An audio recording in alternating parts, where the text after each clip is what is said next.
And it gives us an opportunity to speak more about this in a special lingo that we can use together. I mean, when it comes to how to use visual mnemonics to remember things, ultimately what you want to keep in mind is that the more that you have many associations working together, the more you're going to be able to learn. So with all this in mind, let's break a process down into steps that you can follow, noting that you're going to need to experiment with exactly how the steps work for you. And the more that you explain to yourself these steps in your own words, and the more you practice the practice of putting them into action, the faster you're going to proceed on your path to mastery over mnemonic images. So step one would be, in most cases, to have the target information you want to memorize prepared. Now, I know this step sounds obvious, but it isn't. Many people don't spend any time at all thinking about what they want to memorize, and this causes issues later because mnemonic images are associations, and they can blur into each other if they aren't separated and arranged in optimal ways. So for example, when you're memorizing a speech, you may want to memorize the quotes that you use in the speech first. Sounds a bit weird, but that's actually how I approached my TEDx talk. And then I knew where those quotes were, and I was able to just fit them in as part of the larger speech that I memorized. Maybe when you're memorizing foreign language vocabulary, you might want to organize the words by theme, or as I prefer to do, alphabetically. Or you could memorize them alphabetically within a theme. It's up to you, and you need to explore. But typically, you'll want to have some sort of period of time that you spend arranging the information to optimize the process of memorizing it. And that's where step two becomes very useful, and it helps you avoid poor information organization. And this is the memory palace. And you can definitely use mnemonic images without a memory palace. Some people prefer to do it that way. Some people prefer the story and the link method. However, there's something to consider in that, because a story in many ways is like a memory palace, just looked at in a different way. And so it's powerful to be able to link the two together, to use the linking method to link the story method to a memory palace or a mnemonic journey. So think about that as you go through the process of learning these techniques, and you can strengthen both and not necessarily have one or the other, but rather have them working in tandem. Now, in terms of the memory palace technique itself and storing mnemonic imagery, some people, they like to use real buildings. Some people like to use imaginary buildings, or buildings that are not imaginary but that they've seen online. They've seen them in movies, they've seen them in Google Maps, etc.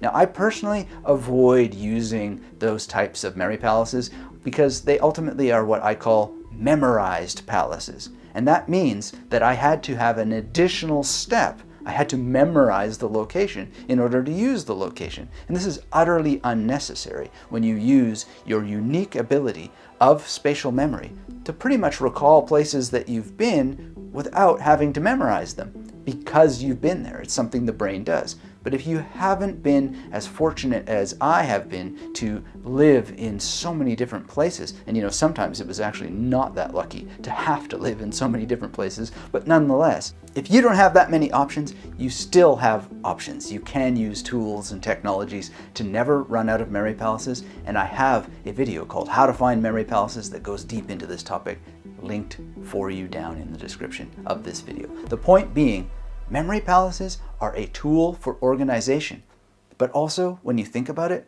memory palaces are mnemonic images unto themselves, but they're a very special kind of mnemonic image. They're the mnemonic image into which you can place other mnemonic images, and it doesn't always work the other way around, although it can. Now, the next step is to select your mnemonic images skillfully. And a lot of people, they get started with this and they give up because they don't know to do these things that we're talking about now. They make weak mnemonic images. And I'll give you an example. Let's say you're learning a line of scripture, like, "To answer before listening, that is folly and shame." Now, they might use a mnemonic image of a tutu answering a B-shaped telephone to get started. And that's great, you're on the path. But the problem is that these images are generic and they're vague. To use the magnetic memory method, you choose much more specific references. So I would certainly stick with the tutu. That's a great idea. But I would add Desmond Tutu. Now, Desmond Tutu, wearing a tutu, is a lot stronger than just a piece of cloth floating around on its own. And then with this image secured in a memory palace, we can now use cave cogs in a much more rich way, a much more evocative way, a much more magnetic way. Because I would literally pretend to be Desmond Tutu and feel that tutu against my skin. And I would hear him dancing around like a ballerina on his way to answer the B-shaped phone. But it would not be just any B-shaped phone. It would be the character from the Bee movie voiced by Jerry Seinfeld. So I'd be hearing this. And these specific references make it easy to pack in the sounds, the emotions, the physical sensations, the elements of size, smells, and tastes. And it's so much more powerful than visual mnemonics on their own, precisely because they can be elaborated. And that's the scientific term, elaborative encoding. And elaborative encoding is so much easier and faster when you base it on real imagery that's already in your memory. I don't know Desmond Tutu very well, but he is already in my head. I have an idea of who he is, so I don't have to do so much work animating him. He's already self-animating by virtue of the magic of memory. This is what makes it magnetic. Now, step 4 is to review your mnemonic images strategically. And again, this is where the memory palace comes in. When you have it in play, you're able to gather together dozens, if not hundreds, of mnemonic images. My TEDx talk involved over 300 magnetic images, to give you a simple example. Though, please keep in mind, it's not a numbers game, and there are different ways to count how many images are involved, depending on your exact approach. But it's not really that interesting how many images are involved. Really, you just want to have as many images as it takes to get the job done, as quickly as it takes to get the job done, so that you can just get on to the joy of using the imagery. And in my experience, the best way to review the associations in order to get them into long-term memory is to use dedicated patterns. These are the recall rehearsal patterns that I teach in the Magnetic Memory Method Masterclass. Why they're so important scientifically is because they give equal doses of primacy and recency to each mnemonic image in the memory palace, and that ushers them into long-term memory as quickly as possible. Now, the 5th step is to experiment. And so I've been talking about a way to integrate flashcards, which came from experiments that I did. Now, you can use digital flashcards using an app like Anki. Well, the same rules apply. So whether you use paper cards, digital cards, or just the pure memory palace technique, and I love to use that myself whenever I can, just go ahead and make sure that you add those multisensory dimensions and practice memorizing many different types of information.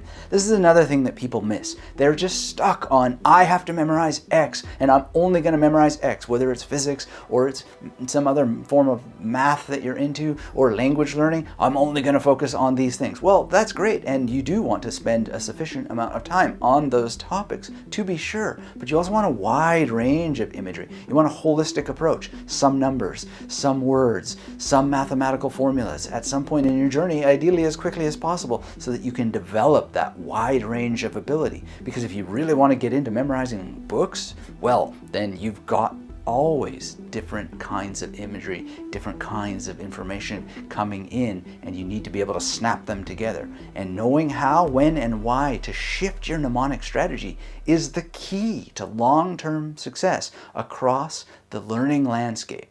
Now, you also want to develop your skills further, and that's the next step. As you continue learning to use mnemonic images, develop other systems of mnemonic images. Now, there are a number of systems you can work on developing. One is the major system. Another is a peg word system, or what I think of more as an alphabetical system of association. And then you can develop all of these into what's called a 00 to 99 PAO.